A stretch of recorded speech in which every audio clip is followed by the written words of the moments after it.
de suite, je vous invite à pénétrer dans un lieu chargé de nature et de patrimoine. Un véritable écrin de verdure où vous déambulerez seul ou avec un ami, ou pourquoi pas simplement votre petite famille à travers des œuvres dignes des plus grandes galeries mondiales, et peut-être même que vous tomberez amoureux de l'une d'entre elles. Allez, c'est parti! Nous voici donc arrivés à Parçay-sur-Sarthe, dans une galerie, comme je viens de vous le dire, pas comme les autres. Je suis donc avec Éric Dos Santos, qui est le maître des lieux. On peut s'exprimer comme ça. Après les artistes, bien sûr. Bonjour Amanda, bonjour à tous. Ça va bien? Oui, ça va bien. On est heureux de pouvoir vous présenter Opus 3, qui est la 3e exposition de 2023 à la galerie The Artistic Red Dot. Vous savez, la galerie qui est au milieu des bois. Voilà, la galerie qui est au milieu des bois. Alors justement, c'est ça. L'idée, c'est de rappeler un petit peu à nos téléspectateurs et téléspectatrices qui ne connaîtraient pas encore ce lieu merveilleux. Un petit peu l'idée. L'idée, c'est quoi? C'est de faire communier différents univers, différentes techniques? Oui, c'est de présenter des artistes de renommée nationale ou internationale, comme on pourrait les retrouver dans les grandes galeries des capitales ou des grandes villes françaises et européennes, et puis de les marier avec des artistes qui sont qui ont la même, on va dire, la même exigence, mais qui ne sont pas connus parce qu'ils n'ont pas osé pousser la porte d'une galerie, et de mélanger en fin de compte ces deux types d'artistes qui ont la même exigence. Alors, la spécificité de ce lieu, c'est évidemment susciter les émotions, mais c'est aussi quand même qu'on n'est pas dans une galerie comme les autres, parce qu'ici, on peut avoir la galerie rien qu'à nous.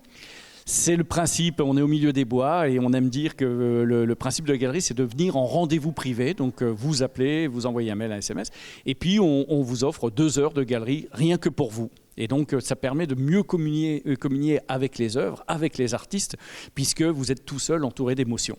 Entouré d'émotions, et c'est d'émotions qu'on peut vivre plusieurs fois parce qu'on peut aller d'une pièce à l'autre, y revenir une deuxième fois pour découvrir d'autres choses.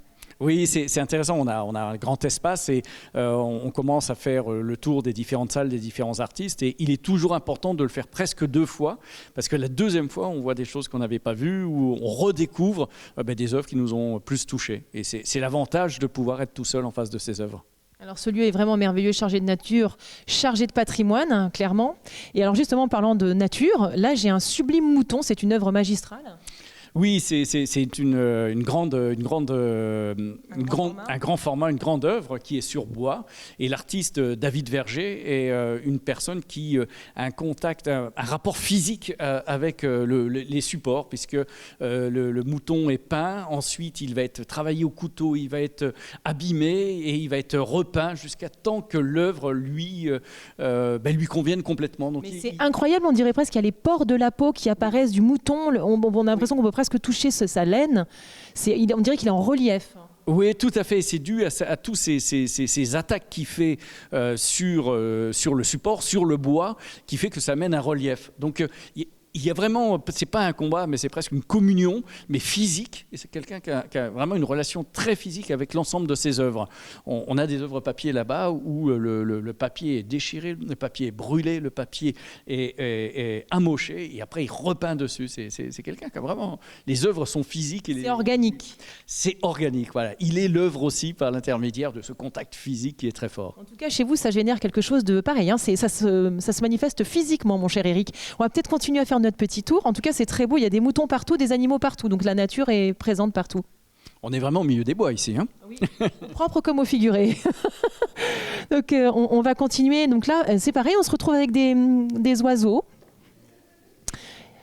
Donc c'est encore des grands formats hein, pour le coup. Hein. Voilà, les hommes-oiseaux de Daniel Burghardt. Il y a Petit Pan, là je vois, les œuvres de Françoise Joudrier qui ponctuent la visite dans la galerie.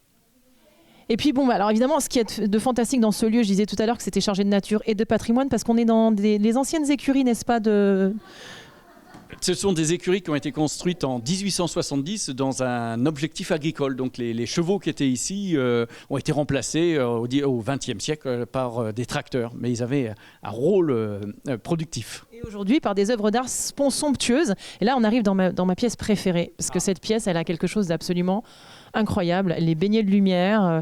Voilà. Bon. Et là, aujourd'hui, on est sur des œuvres assez colorées tout de même. Il me semble, par rapport à la dernière fois, on est sur des œuvres colorées dans une pièce pleine de lumière. Donc, vous avez 3 grands artistes. Silk, avec ses hybridations oiseaux et hommes. Jérôme Delépine, avec ses paysages et puis ses portraits, et les fameux animaux, les cochiens, les chats, les chiens, les souris de Sophie Favre, qui sont des terres cuites. Cette œuvre-là est particulièrement étonnante. C'est le véritable troupeau de cochiens, un mélange de chiens et de cochons, avec des expressions complètement incroyables, puisque ce sont 15 animaux qui vous regardent, un petit peu en troupeau, et on peut se reconnaître tous dedans. Oui, effectivement. Et alors, ce qu'il y a d'assez fascinant dans ces œuvres-là, c'est le détail, les mains, par exemple. C'est quelque chose, j'imagine, de très, très difficile à faire. C'est un travail très méticuleux. Il y a un petit peu d'exigence et un petit peu d'expérience de la part de Sophie Favre. On va résumer comme ça, oui. En tout cas, ça fait presque humain. Mais ce sont des animaux qui ont une attitude humaine. Et des fois, pour exprimer une émotion, c'est quelquefois plus facile de prendre un animal, parce qu'on enlève l'émotion de l'animal, et en fin de compte, on voit l'émotion humaine derrière cet animal. C'est très très beau. On va continuer notre petit tour, Eric. Bonjour, quel est votre petit nom? Alain, Alain, vous venez d'où? de Pressigné, près de Sablé. Ah oui, c'est pas très très loin. Alors Alain, comment vous avez découvert cette galerie? Je suis venu à la première ouverture, et puis depuis, je reçois les informations par SMS, et je reviens, c'est la 2e ou 3e fois que je viens. Et à la base, vous êtes un amoureux d'art ou pas nécessairement? Ah si, je crée en amateur des petites céramiques depuis une dizaine d'années. Donc c'est pour ça, ce que je vous entendais dire, vous étiez accompagné, je vous entendais dire, je vais envie d'aller revoir les terres cuites. Donc c'est pour ça que ça vous interpelle plus que le reste? Oui, puis le galeriste nous a conseillé de revenir une 2e fois, parce qu'on ne voit pas la même chose la première fois et la 2e fois. Et c'est vrai? Pour l'instant, je ne sais pas encore, mais c'est vrai que ça fait du bien de se laver les yeux et de revenir voir. On voit toujours des choses qu'on n'a pas vues la première fois. Écoutez, en tout cas, c'est bien. Donc vous conseilleriez à nos téléspectateurs et téléspectatrices de venir découvrir ce lieu? Ah oui, bien sûr, ouais. Puis c'est à la campagne, il fait beau là, c'est agréable. Écoutez, merci beaucoup. Bonne visite. Voilà une très très belle œuvre. Qu'est-ce qu'elle a de particulier, cette œuvre, Eric? Alors on est sur un jeu d'échecs, mais avant tout on est sur une œuvre d'art. Et la particularité de cette œuvre, elle est double, c'est que vous avez 32 pièces, 32 œuvres d'art, plus l'échiquier. Et la particularité, c'est que ça ressemble à du bronze, mais c'est du bronze qu'on pourrait dire à l'africaine, du pays du Burkina Faso. Et ce qui veut dire que c'est fait suivant les techniques de récupération des matières, des tuyaux de cuivre, des robinets en étain pour faire ce simili, on va dire, bronze. Et ensuite, comme ils utilisent des technologies assez précaires, entre guillemets, on est sur des pièces uniques, c'est-à-dire que chaque pion est une pièce unique qui a été créée par l'artiste. Et si on prend les pions, puisque vous savez qu'un jeu d'échecs, c'est 8 pions, en bronze, on va dire européen, on aurait 8 fois la même pièce. Parce que c'est coulé dans le même moule? Parce que c'est le même moule qui est réutilisé 8 à 10 fois, alors que là, on le voit bien dans les pièces que j'ai dans la main, on est sur 2 pions qui font partie du même jeu, mais qui ont des tronches quand même relativement différentes. Oui, c'est le moins qu'on puisse dire. Oui. Voilà. Donc ça veut dire que chacune, voilà, on fait une pièce, le moule est cassé. Ah, c'est vraiment, on appelle ça un moule perdu. Et donc, en gros, en achetant ce jeu d'échecs, si on achète une seule œuvre d'art, on achète 33 œuvres d'art, 32 pièces, plus l'échiquier en bois et en métal. Ce qui donne toute sa valeur, bien évidemment. Et c'est vrai que c'est très, très beau, très esthétique. Formidable, on va continuer notre petit tour. Voilà, et j'ai oublié de dire, c'est quand même le travail de Milo Diaz, un artiste, c'est intéressant de le dire, un artiste qui a un travail très singulier et qui est bien connu en France. Voilà, donc c'est un artiste qui est coté. Parce qu'ici, on sait quand même que la particularité de la galerie, c'est à la fois de faire émerger des artistes qui pourraient être en galerie mais qui ne le sont pas encore, et puis d'autres qui sont confirmés. Tout à fait. Je dirais le point commun entre tous, ils sont vivants, ils ont une exigence que l'on a mesurée, et après vous en avez d'autres qui sont déjà dans le circuit des galeries, des collectionneurs, et d'autres qui, pour des mauvaises raisons, ne le sont pas encore, et notre boulot, c'est de les faire rentrer dans les galeries, de les faire connaître des collectionneurs. Super. Bonjour, comment tu t'appelles? Nominoï, Et tu as quel âge? 12 ans. Alors, qu'est-ce qui t'a interpellé, toi, ici, dans cette galerie d'art? C'est cette table d'échecs, moi j'aime bien. Elle est originale. Il n'y a pas un personnage qui est différent des autres. Les personnages sont tous différents. Ils ont un casque différent. ils se tiennent différemment, le visage est différent. Les tours sont différentes, elles sont pas pareilles. Même dans le même camp, la tour sera différente. Tu n'auras pas forcément des piquetés d'un côté et de l'autre, il n'y a pas ça. Et du coup, toi, tu joues aux échecs habituellement? Pas nécessairement? Non, pas nécessairement. Mon grand-père a essayé de m'apprendre. J'aime ça parce que c'est un jeu sympa. Mais non, pas vraiment. Je suis pas vraiment aux échecs. Donc tu trouves que ce serait une jolie pièce pour faire de la déco à la maison? Exactement. Bon, bref, en gros, il faut dire à tes parents de l'acheter, donc. Est-ce que tu penses qu'ils sont enclins au fait de l'acheter? Je suis pas sûre. Mais est-ce que ça te plairait vraiment d'avoir ça à la maison? Ouais, je pense. Bon, ben voilà, ben le message est passé, hein, donc papa, maman. Si jamais, ben écoute, merci beaucoup de nous avoir comme ça couché ton ressenti autour de cette table d'échecs. Merci beaucoup.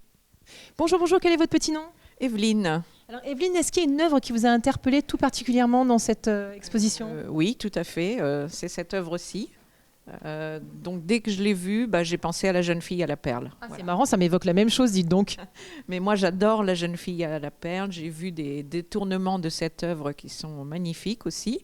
Je n'ai pas les noms en tête là, mais j'ai vu entre autres une photographe qui a fait des détournements avec des jeunes filles complètement différentes. Et ce que j'adore dans cette œuvre-là, c'est le côté apaisant. J'adore le turban, j'adore le fait que ce soit dans les gris. Je trouve que c'est superbement travaillé. Vous achèteriez? Vous verriez ça dans votre salon? Eh bien, le problème, c'est que mon salon est trop petit pour Ah cette oui. œuvre. Mais sinon, ça me ferait grand plaisir, oui. En tout cas, c'est très beau. Écoutez, merci pour de nous avoir donné vos émotions autour de cette œuvre. Merci beaucoup. Merci à vous. Voilà, alors donc là, on est encore dans un autre espace de la galerie. Il y a pléthore de choses à découvrir ici. C'est très, très riche. Donc, on ne va pas tout déflorer. Si vous avez envie, il va falloir venir découvrir par vous-même. En tout cas, moi, j'avais été interpellée l'autre fois par ces œuvres-là qui sont absolument poétiques. Alors, ce sont des animaux imaginaires en papier mâché de Pascal Marchesini-Arnal, et puis qui sont entourés des œuvres de Pascal Jacquet, qu'on appelle du figuratif abstrait. Et les deux, il faut avouer, se marient bien au niveau des couleurs et des formes. Et même des univers, parce qu'on a l'impression que ça a été fait ensemble. C'est étonnant. On pourrait retrouver l'une dans l'autre, et vice-versa, je trouve. Vous avez raison. C'est absolument génial. Alors donc, du coup, justement, là, on est quand même sur, il ne faut pas l'oublier de préciser, on est sur un week-end public. Il va y avoir encore un week-end public. Ça, c'est fantastique. Voilà, donc dans 15 jours, pour ceux qui n'ont pas pu venir le samedi-dimanche, donc les samedis 28 et le dimanche 29 octobre, dans 15 jours, on repart sur un week-end public ouvert de 10h à 18h. Donc on vient naturellement à la sonnerie à Parçay-sur-Sarthe pour visiter cette expo. Et entre deux et jusqu'au 12 novembre, ce sont des rendez-vous privés. Et dans ce cas-là, il suffit d'appeler et prendre rendez-vous à 10h, à 14h, à 16h, à 18h. À l'heure qui vous convient, et dans ce cas-là, la galerie vous appartient qu'à vous. Ça, c'est fantastique. La galerie est à vous, donc vous avez compris ce qu'il vous reste à faire. Merci beaucoup, Eric, de nous avoir fait voyager à nouveau. On va devoir vous laisser, malheureusement. C'est comme ça, c'est la vie. On part à Ivry-l'Évêque, nous, maintenant. Eh bien, je vous souhaite une bonne route et plein de bonheur pour Ivry-l'Évêque. Merci beaucoup, puis à bientôt. À bientôt.